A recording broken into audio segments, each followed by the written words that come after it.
এক অভাবনীয় দৃশ্য। ৮০ থেকে ১০০টি নৌকায় তখন রান্না তুলছে গরুর মাংস, ভাত। পুরো সম্প্রদায় গতকাল থেকে প্রস্তুতি নিয়েছে। একটি ঘোষণা, আজকে সবাই মিলে গরু গোশত খাবো। তো আজকে আমরা মাছ ধরতে কেউ যাবো না, আজকের জন্য আমাকে নদী বন্ধ। মিষ্টি, পান, নৌকায় নৌকায় চলছে ২-৪ টাকার বিনিময়। ও আলহামদুলিল্লাহ। আজ নৌকার এই মানুষগুলোর জন্য অন্যরকম দিন। লাইন যে ভঙ্গ হইবে, আইসক্রিম পাইবি না। প্রথমে তারা বিস্মিত হয়েছিল, এটা কি সত্যি হবে? আজ সকাল থেকে ঘটনা দেখে তারা অবশেষে বিশ্বাস করল, আর তাদের আনন্দ উচ্ছ্বাস দেখে আমরা এবার বিস্মিত। কিন্তু এই গল্পটা আজকের না, গল্পটা শুরু হয়েছে গতকাল। আয়োজনের বিষয়ে কথা বলতে এসে দেখলাম অধিকাংশ পুরুষই নেই। একটা ট্রলার নাকি তাদের একটি নৌকা ডুবিয়ে দিয়েছে। সেই ঘটনার মীমাংসা করতেই সবাই ছুটে গেছে। সন্ধ্যা পর্যন্ত অপেক্ষা করলাম, তারপর একে একে তারা ফিরল।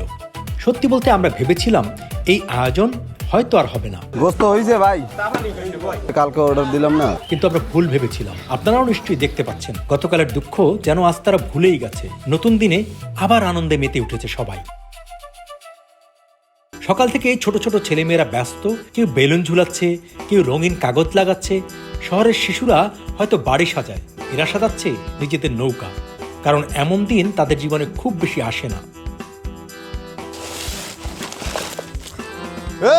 সর্দারেরা সবাই আসেন। দায়িত্ব দেওয়া হয়েছিল সর্দারকে। প্রতি পরিবারকে চাল, মাংস, মশলা ভাগাভাগি করে দিলেন তিনি। কেউ বেশি চাইছে না, কেউ কম পেয়েছে বলে অভিযোগ করছে না। সৈনিক একদম কয়জন? তোর মারি নিয়ে ল, হিসেবটা ল। ৫ জন, ৫ জনে ১২০০ গ্রাম যাও। তুমি একটার কয়জন তোমরা ফ্যামিলিতে? ৪ জন। এই দর্শকের বউ, এই ধরেন যান, ভালো মতন খাইয়েন ইনশাল্লাহ। ভাই একজন মানুষ একটু অসহায় আছে, এককালে অসহায়, একটু মোরা মুখ তরফের জন্য একটু বাঘে অল্প অল্প একখান রাখি হারে দিয়ে দিলাম। এতে আমরা সবাই খুশি, সবাই খুশি, সবাই খুশি না? সবাই। আচ্ছা, চরমনাই এলাকায় বিভিন্ন জায়গায় ছড়িয়ে থাকা বড় এই বেদে সম্প্রদায়ের মানুষ একে একে চলে এলেন। তাদের একতা দেখে আমরা মুগ্ধ হয়েছিলাম। একটি উৎসব কিভাবে পুরো সম্প্রদায়কে এক জায়গায় এনে দাঁড় করাতে পারে সেটাই যেন দেখছিলাম। এই উৎসব ঘিরে সবচেয়ে বেশি আনন্দিত বোধহয় শিশুরাই। কেউ আইসক্রিমের অপেক্ষায়, কেউ মিষ্টির, কেউ মধু, কেউ শুধু মানুষের ভিড় দেখেই খুশি। ছোট ছোট আনন্দগুলোই এখানে সবচেয়ে বড় আনন্দ। নদীর বুকে যাদের দিনরাত কাটে তারা আজ ডাঙায়, কিন্তু কাল আবার ফিরে যাবে নিজেদের নৌকায়।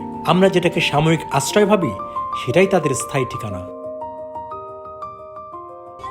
আজ যে নদীতে মাছ কম, এই নদীতে মাছ কম দেখি আজ যে সকালে 200 টাকা বেচছি, হেয়া দিয়া সংসার চালাইতে পারি না। ঈদের মতন একটা আনন্দ, সব নৌকাই গরুর গোস্ত। বাতাস মেঘ তুফানে সব হাওয়াইয়া মুলাইয়া দেয়, এইটুক জায়গায় ঘুরে গাড়ালিয়া রান্না বাড়িয়ে খাওয়া লাগে। দিনে রোজগার করে, দিনে টাকা দিয়েই শেষ হয়ে যায়। আগামীকাল কি হবে সেই নিশ্চয়তা নেই। তবু ভবিষ্যৎ নিয়ে সবচেয়ে কম চিন্তা করতে দেখলাম তাদেরই। হয়তো নদীর বুকে মানুষেরা ভরসা করতে শিখেছে নিজেদের পরিশ্রমে আর রিজিকের মালিকের উপর। দু একজন খেতে চাইলে ফিরিয়ে দেওয়ার মানুষও তারা নয়। সমস্যা নেই, আমরা 3 জন আনলে আমি সমাধান করে দিতে পারবো, আল্লাহ বরকত দিয়ে দিব। আমি একলা দেখতে যদি 1 পাঁচলের ভাত চড়াই, হে তো হইব না। তো আইতেই পারে 2-4 জন লোক নৌকার ভিতরে, মেহমান আইতে পারে, হ্যাঁ সমাধান করবো আমি কি দিয়ে? আমরা হেই আন্দাজ করি কি আমরা পাক শাক করি, রান্না বান্না করি।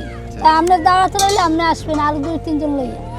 দারিদ্র্যের গল্প বলতে গিয়ে একজন এমন একটি উদাহরণ দিলেন, আমরা কিছুটা হতবাক হয়ে গেলাম। আমাকে একটা সংসার করতে 50,000 60,000 হয়ে যায়, আর বেড়া গো একটা লেফটিনের টাকা আমাকে সংসারে লাগে না। আমাকে একটা সংসার দিই, বেড়া একটা লেফটিনের টাকা দিই, আমার 10টা সংসার করেন। এই কাল আল্লাহ তাল্লাহ রাখছে আমাকে। তাদের জীবনের হিসাব নিকাশ আমাদের মতো নয়।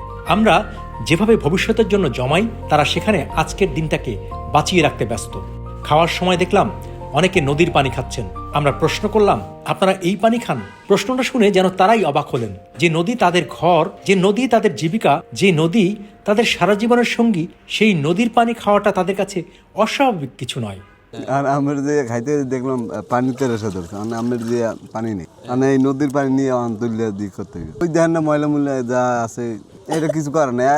আমের যে অবস্থা, আমার যে অবস্থা, আর এখানে যে কজন লোক আছে 150, এই 150 লোকের একই অবস্থা। পানির অপর নাম হইল জীবন। পান সুপারি মিষ্টি নাকি ফ্রি দেওয়া যাবে না, তাই নদীতে ভাসতে ভাসতেই 2 টাকা, 5 টাকা 10 টাকা করে তোলা হলো। তারপর সেই টাকা দিয়ে কি হলো চলুন দেখি। ও আলহামদুলিল্লাহ, আলহামদুলিল্লাহ, সামনে তুললে অনেক ভালো টাকা হচ্ছে। আমরা পান্ডির কি করি, এই একজনের পিছনে একজন সিরিয়াল লাইন যে ভঙ্গ হইবে, হ্যাঁ আইসক্রিম পাইবি না। খারান খারান, এক মিনিট আমার দাদা আল্লাহ।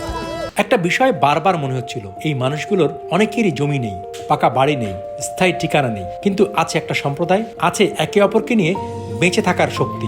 আমরা ভেবেছিলাম তাদের দারিদ্র্যের গল্প শুনেছি, কিন্তু তার চেয়েও বড় কিছু দেখেছি অল্পতে খুশি হওয়ার ক্ষমতা, দেখেছি ভাগাভাগি করে খাওয়ার আনন্দ, দেখেছি গতকালের দুঃখ ভুলে আজ আবার হাসতে পারার শক্তি। গতকাল যাদের মুখে ছিল হতাশা, আজ তাদের মুখে হাসি। গতকাল যারা নৌকা ডুবে যাওয়ার বিচার নিয়ে ব্যস্ত ছিল, আজ তারা উৎসব নিয়ে ব্যস্ত। হয়তো এটাই নদীর মানুষের জীবন, কষ্টে আসে আবার ভেসেও যায়, আর জীবন সেটা থেমে থাকে না, নদীর স্রোতের মতোই চলতে থাকে। বিদায় চরমোনাই।